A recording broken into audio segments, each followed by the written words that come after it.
What is going on, guys? It is Laker Nation all day. You know how we doing here. It's all about us. And you see it on the screen that we beat our rival, the Boston Celtics, 117 to 102. And I'm sorry for the late upload.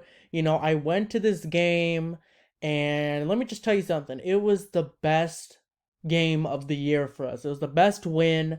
Honestly, after the first half, it was a competitive first half, but after the first half, we just dominated. We outscored the Celtics by 11 in the third quarter. And in the fourth quarter, we really did outscore them, even though they did technically outscore us by 1 point because of the garbage time. But I'm just going to go ahead and cover the game, right? Obviously, I watched the game, so I know whatever occurred and whatever the case was. But let me start off with LeBron James, man. I mean, he took over. Considering last game, and how essentially I called him out, and a lot of people were calling him out because of his pretty poor performance from last match. He came out this game with 30 points, 4 rebounds, 5 assists on 13 of 19 from shooting, right? Only 3 turnovers, right? He came out with the mid-range. He came out with the three-point shot. He came out with the fadeaway. He came up with being aggressive, driving into the basket, getting dunks, whatever the case is. LeBron James was doing what LeBron James does, and he was being aggressive. He was being just dominant in every asset of the game. So with LeBron James leading the way, you knew that the Lakers were going to have the advantage in this game. Now, is LeBron James going to have this kind of game every single game? No, because that is his way of load managing. That is his way of ensuring that he can still provide when it matters most, and that is the postseason.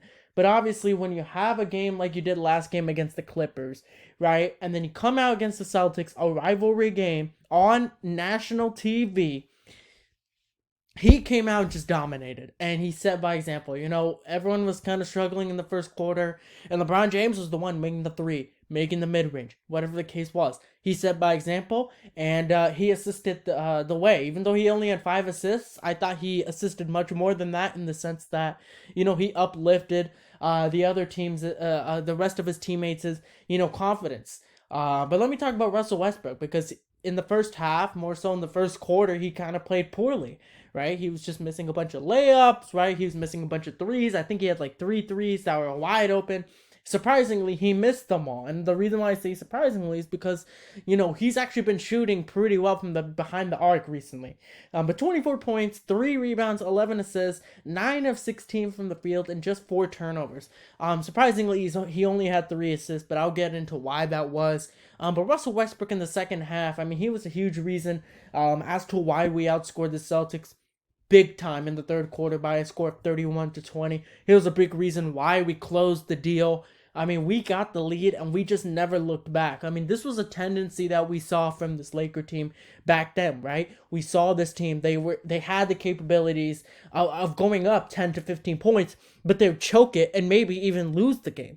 But now they played a playoff team in the Boston Celtics, right? Russell Westbrook led the way. They did not choke the game this time around, and they won by double digits. I mean, by far, this was the most complete game. This was the best game. This was the best win of the year. I mean, when you think about the Lakers roster, right, and them coming together, this is the result that you want to see, right? This Laker team being able to defeat a playoff team in the Celtics by double digits, taking care of business. So Russell Westbrook did just that. And just 4 turnovers. I mean, he's been playing really, really well. Honestly, his last bad game was against Boston, in Boston.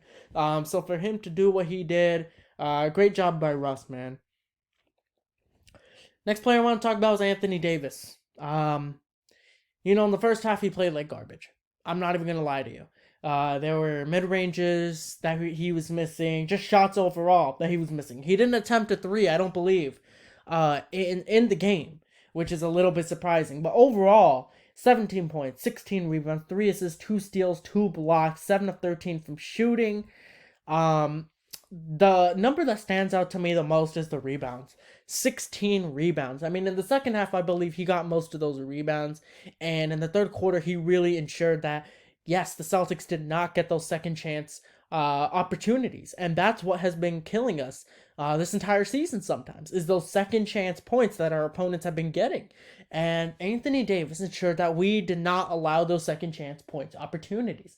Overall, I thought on offense he didn't really play that well, especially how Charles Barkley called him out, stating that he could be playing better and that he is only 27 years old and that he is in his prime, that, he shouldn't be playing that the way that he is right now. But I think Anthony Davis did enough.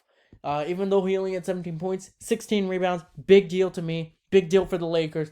They needed those rebounds. And in the third quarter, he grabbed and ensured that we got those defensive rebounds, which eventually led to us expanding our lead in the third quarter.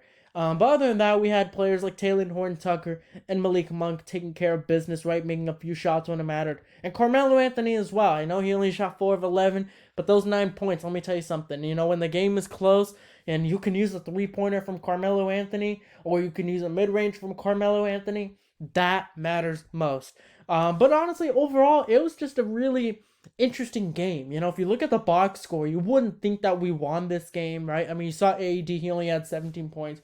LeBron, he didn't really have many rebounds or assists, right? It's a really weird game. In the first quarter, Jason Tatum just went off. I believe he scored like the first 11 or 12 points for the Celtics, but honestly, outside of that, the Celtics really didn't do much. And this is the type of game that I wanted to see from the Lakers. A game in which we were able to control, right? It was a close game in the first half. That's normal. You can't expect the Lakers to blow out a team in the first half, especially a playoff team in the Celtics.